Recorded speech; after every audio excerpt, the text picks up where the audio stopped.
지난주 강원도 횡성에서 내린 폭우로 산사태가 발생하면서 민가를 덮쳐 안에 있던 70대 노인이 숨졌습니다. 주민들은 산 정상에 설치된 태양광 시설로 집안이 약해져서 사고가 났다고 주장하고 있기 때문에 경찰이 관련 수사에 착수했는데요. 관련 내용을 취재기자 연결해서 알아보도록 하겠습니다.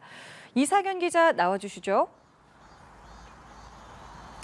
네, 지난주 산사태로 사망사고가 발생한 강원도 횡성에 나와 있습니다. 제 뒤로 토사물이 흘러내려온 경로가 보이실 텐데요. 길을 따라 올라가 보면 산 정상부에는 태양광 시설이 있어서 이곳에서부터 산사태가 시작된 것으로 추정이 되고 있습니다. 또 제 주변에 이 거대한 바위와 안전패스 등이 떠밀려 와 있는데 이것들은 모두 태양광 시설에 설치되어 있던 구조물들입니다. 사고가 발생한 지 열흘이 넘었지만 아직도 당시의 흔적이 그대로 남아 있습니다. 주민들은 이 위에 설치된 태양광 시설을 사고 원인으로 지목하고 있는데요. 잠시 얘기 들어보시죠. 이 산을 이렇게 파헤쳐 해야 되는지 나무만 베고 물이 있는 대로 그대로 해갖고서 물이 산등성이가 이래면 그냥 산등성이로 그냥 양쪽으로 물이 흘러들어 그냥 놔두면 되지. 이 저수조를 만들어 갖고서 전부 다 이 물을 모아가지고 내려오게 돼 있어 이게.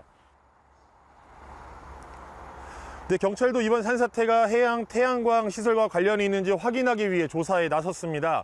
강원 횡성경찰서는 인허가 단계부터 설계와 관리 과정 등 해당 태양광 설비 전반을 점검할 예정입니다. 강원 지역에서 산사태와 태양광 시설의 연관성에 대해 경찰이 조사에 나선 건 이번이 처음입니다. 네, 이렇게 태양광 시설이 계속해서 문제가 되고 있는데요. 왜 이런 문제가 반복되고 있는 건가요? 네, 지난 2018년도에도 강원도 철원군에서 똑같은 태양광 시설이 두 차례 무너지는 등 폭우 때마다 관련 피해가 끊이지 않고 있습니다. 태양광 시설은 임야를 송두리째 드러내고 만들기 때문에 산사태에 취약할 수밖에 없는데요. 나무를 뽑아내 흙을 잡아주는 힘이 부족하고 또 인위적으로 낸 물길은 폭우를 견디는 데 한계가 있기 때문입니다. 문제는 정부의 신재생 에너지 정책이 추진됐던 2018년에는 관련 규제가 허술해서 손쉽게 산지 태양광 허가가 났다는 점입니다. 전국에 설치된 태양광 발전시설 12,500여 곳 가운데 570여 곳은 산림청이 지정한 산사태 위험 지역에 자리 잡고 있는 것으로 조사됐습니다. 하지만 각 지자체의 태양광 허가 부서와 산사태 전담팀이 따로 있다 보니 관리 사각지대에 놓여 있는 것으로 알려졌습니다.